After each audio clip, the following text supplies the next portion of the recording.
Hello les amis, très heureux de vous retrouver. Real Madrid-Majorque, troisième journée de la Liga. Juste avant la trêve internationale, il va falloir gagner avec la manière pour créer une dynamique positive et surtout gagner en confiance. Une question se posera, qui sera titulaire entre Vinicius et Rodrigo alors qu'ils sont désormais compatriotes mais désormais concurrents au même poste d'attaquant gauche? On verra ça dans ma composition tout à l'heure. Mais avant ça, la presse madrilène au lendemain du tirage au sort de la Ligue des Champions, l'actualité Real Madrid, la conférence de presse de Xabi Alonso qui s'est terminée il y a une grosse heure, la présentation rapide de Mallorca, ma composition donc en direct et bien sûr mes pronostics avec mon partenaire Unibet qui vous offre 10 euros sans dépôt, mais qui vous permet de regarder les matchs de Liga sur Unibet TV. Ça se passe avec le lien en description ou le code chronique 10 et bien sûr, vous devez parier avec responsabilité car les jeux d'argent sont strictement réservés aux personnes majeures, les amis. On commence par la presse madrilène, ça ne sera pas facile. C'était mon avis hier. Un tirage compliqué. Pas un tirage de la mort, mais un tirage qui reste compliqué. Avec City, Liverpool, la Juve, deux clubs français, Monaco et l'AS Monaco, et bien sûr un déplacement quasiment du côté de la Chine, on en a parlé hier. Bref, un déplacement qui sera compliqué. Route de géant, titre As, un peu plus abordable, même très ouvert pour le FC Barcelone. Et voilà, c'est la loi des tirages au sort. On ne va pas insister là-dessus. Concernant le calendrier du Real Madrid, on reste sur une belle victoire du côté d'Oviedo 3-0. Donc la réception de Mallorca, c'est le dernier match avant la première trêve internationale. Je déteste les trêves, ça casse la dynamique, ça casse les championnats. Bref, c'est comme ça, on ne peut pas changer malheureusement le calendrier du foot. Et on retrouvera nos amis merengues avec un déplacement ensuite le 14 septembre du côté d'Anoeta pour un déplacement qui s'annoncera compliqué du côté de la Sociedad avant de recevoir donc l'Espagnol Barcelone. Au classement, on caracole toujours en tête, c'est normal, il n'y a que 2 journées de Liga. On est à égalité de points avec le Barça et Bilbao notamment, voire même Villarreal. L'Atlético Madrid, n'a qu'un seul point sur 6. Ils sont déjà à -5 vis-à-vis du Barça et du Real. Mauvais départ pour les Colchoneros, mais c'est comme ça. Première info, le journaliste du Salvador n'est plus autorisé à voter pour le Ballon d'Or suite à ses propos sur Lamine Yamal. En 2024, il s'était moqué, avait insulté Vinicius. Il n'avait même pas mis le Brésilien dans le top 10. Et pourtant, il était resté en place, provoquant donc la défaite assurée de Vinicius au Ballon d'Or. La photo qui est en bas, vous ne la voyez pas, il porte un maillot du FC Barcelone. Et là, pour avoir critiqué Lamine Yamal, il a été viré. Alors, je ne dis pas qu'il ne fallait pas le virer à cause des propos qu'il a tenus, limite racistes d'ailleurs sur Lamine Yamal, ce n'est pas ça. Mais c'est que j'ai l'impression que c'est un deux poids, deux mesures. Ça touche le Real, on laisse couler, ça touche le Barça, alors là on sanctionne. Donc voilà, ce mec du Salvador dont on avait déjà parlé l'année dernière suite à la victoire de Rodri, je vous en avais parlé de ce mec-là, il a été démis de ses fonctions et ça reste quand même une bonne nouvelle pour ce Ballon d'Or. La réaction des joueurs de Kerat Almaty, donc on en a parlé hier et je vais vous montrer leur réaction en live à l'issue du tirage au sort quand ils ont appris qu'ils rencontraient évidemment la meilleure équipe du monde, le Real Madrid.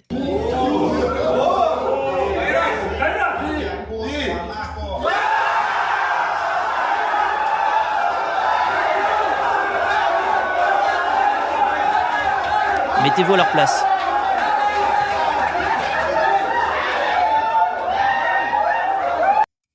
Mettez-vous à leur place, les amis.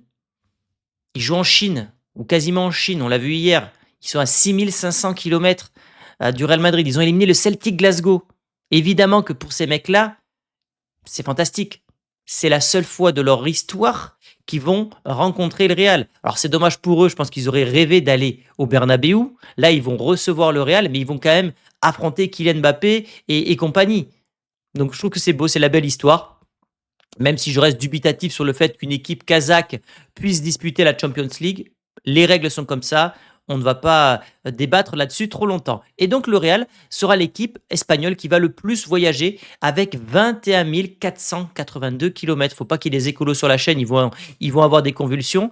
21 000 km, c'est ouf. Et donc on aura un désavantage vis-à-vis de l'Atlético et du Barça parce que évidemment ça va entraîner du décalage horaire, de la fatigue pour la Liga. Je vous ai posé la question sur Instagram. Suivez-moi sur Insta, les amis, en masse, hein, je compte sur vous là pour qu'on arrive aux 64 000. Est-ce que vous êtes satisfait du tirage? Comme ça, je pose des petits sondages et vous pouvez y répondre. Bah, 2 tiers oui, un tiers non. Voilà. Moi, si je dois mettre je dirais quand même oui parce qu'il y a des bonnes équipes à affronter. Il y a Marseille, il y a City. Bon, c'est City qui me saoule un peu. Il y a Liverpool. Il y a des histoires à raconter avec l'équipe kazakh. Je trouve que c'est plutôt sympa. J'aurais aimé un tirage un tout petit peu moins compliqué peut-être, histoire de s'assurer le top 8. Mais je pense, comme je vous l'ai dit hier, que ce Real est capable d'aller chercher les 16 points et donc d'assurer sa qualification pour le top 8. Le Real Madrid qui ne recrutera plus. Ça y est, c'est terminé pour ce mercato estival, les amis. Il n'y aura pas un Camavinga qui va pop à la dernière minute ou un Ronaldo Nazario. C'est Romano qui nous apprend cette information. Ils sont très satisfaits de l'été et donc le marché des transferts est clôturé pour le Real Madrid. Ce qui veut dire que Rodrigo reste au Real Madrid. Il sera donc concurrent de Vinicius. Il n'a jamais été proche de rejoindre Liverpool, ni Arsenal, ni Manchester City. Et d'après le journaliste italien, il est heureux au Real Madrid et veut se battre pour sa place. Lui qui a posté hier à l'issue du tirage, apporte je ne sais pas comment on dit d'ailleurs, la 16e en espagnol, je ne sais pas comment on le dit, comme Vinicius. Donc les joueurs sont motivés pour aller remporter une nouvelle Champions League. Même chose, Ceballos reste, donc ça a été confirmé dans la conférence de presse de Xabi Alonso, lui qui a mis une petite carotte à nos amis marseillais. Le Betis n'a pas voulu le recruter parce que salaire trop élevé et pas les moyens financiers visiblement. Donc, Ceballos, qui voulait potentiellement disputer une Coupe du Monde à l'issue de la saison avec la Roja, ça sera compliqué parce que il ne sera pas titulaire au Real Madrid. Au niveau des absents, on a toujours les mêmes. Hein, ce n'est pas les 4 fantastiques, mais bon. Bellingham, opération de l'épaule. Camavinga qui reviendra à l'issue de la trêve internationale. Hendrick qui est blessé encore gravement. Et Mendy qui continue d'avoir son abonnement. Je n'ai pas de nouvelles du français, donc si vous avez des news concernant son absence, je suis preneur. Mbappé qui aura l'occasion de se rapprocher des 50 buts avec le Real Madrid. Je pense qu'il fait partie des joueurs les plus rapides à atteindre cette barre des 50 buts, mais il sera en dessous de son idole Cristiano Ronaldo. Je crois que Ronaldo, c'était 55 matchs ou un peu moins. Ou peut-être même, c'était moins de 50 matchs. C'était 47 matchs, 50 buts. Vous me confirmerez ça dans les commentaires, mais de mémoire, c'était 47 ou 48 matchs pour 50 buts pour le Portugais. Donc, il n'aura pas battu le record de Cristiano Ronaldo. Ce qui nous amène à la conférence de presse de Xabi Alonso. Il a répondu à plusieurs questions. Le tirage au sort de la Ligue des Champions, on a des adversaires exigeants, c'est une motivation pour nous. Et je pense qu'il voit juste. Il a joué au Real Madrid, il sait très bien que quand tu as une poule éclatée, les joueurs peuvent prendre la phase de poule par-dessus l'épaule. Or, lorsque tu as un groupe compliqué, tu es de suite dans le bain, de suite obligé d'être performant. Donc, effectivement, je pense que c'est une source de motivation pour les joueurs du Real Madrid. Et je pense qu'il voit juste dans la situation. Ceballos, je lui ai parlé la semaine dernière, finalement il reste ici. Quand il dit finalement, ça veut dire qu'il était prévu qu'il parte. Le finalement, ça veut dire ça. C'est lui qui vous donnera les détails, pas moi. Très bien, il botte en touche, il n'a pas à justifier le changement de choix finalement de Ceballos, mais cette phrase, c'est lui qui vous donnera les détails. Comment je l'ai pris, c'est que pour moi, il n'a pas marqué beaucoup de points, Ceballos. Voilà. Donc, je ne suis pas sûr qu'il rentre vraiment dans les plans du coach espagnol, même si pour moi, et je le dis et je le redis, ça reste un super remplaçant de luxe pour un dernier quart d'heure. Camavinga, j'ai hâte de le retrouver. Il va beaucoup nous aider. Ses qualités sont énormes. Ses coéquipiers l'aiment beaucoup. Oui, gros animateur dans le vestiaire. Il soude les joueurs. Ça, c'est vrai que c'est très important. Et finalement, si on réfléchit à la question Camavinga, c'est peut-être l'une des plus belles interrogations de cette saison. Comment Camavinga, qui est un joueur vraiment redondesque, pour ceux qui ont la ref, va progresser, va passer un step avec un coach aussi minutieux que Xabi Alonso.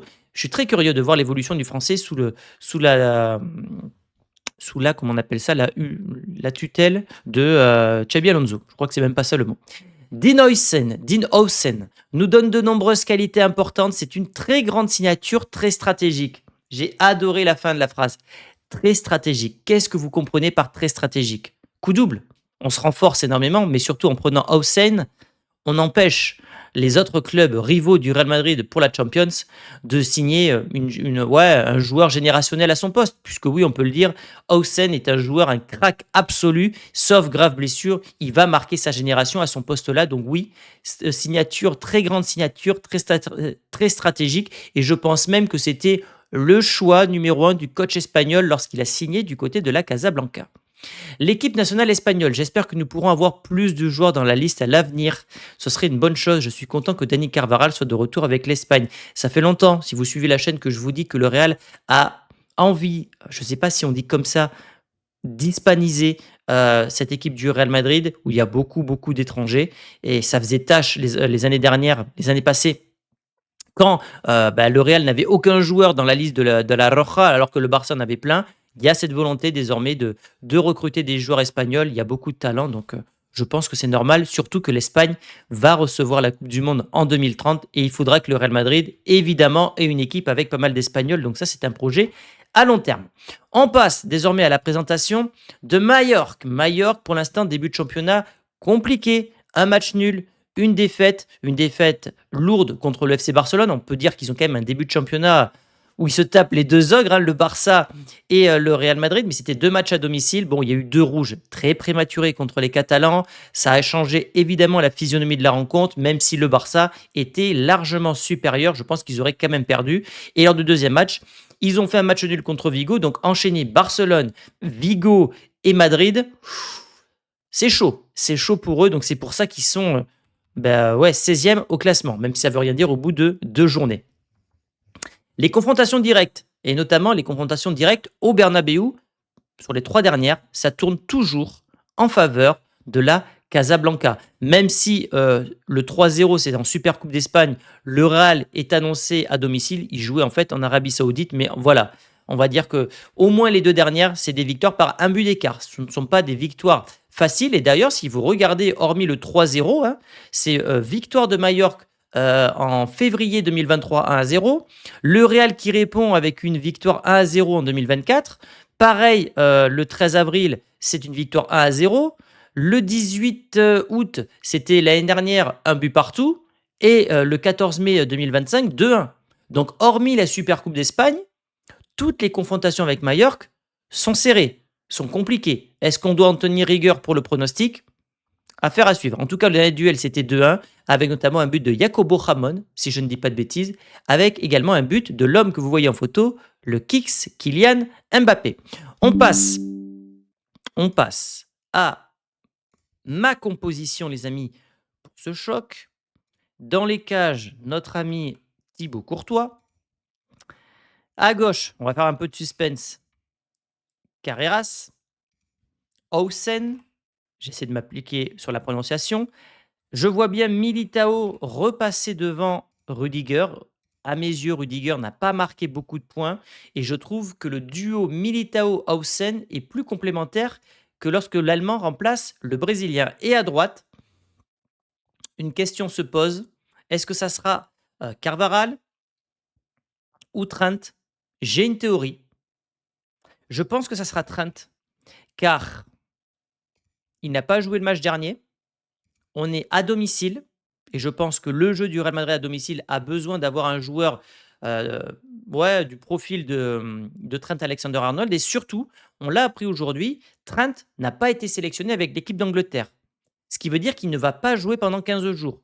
Or, Carvajal, lui, a été sélectionné. Donc, il va gagner en temps de jeu, etc. Donc, si je suis Xabi Alonso, je mets Trent Alexander-Arnold titulaire et je mets Carvajal remplaçant pour les raisons que je viens de vous indiquer.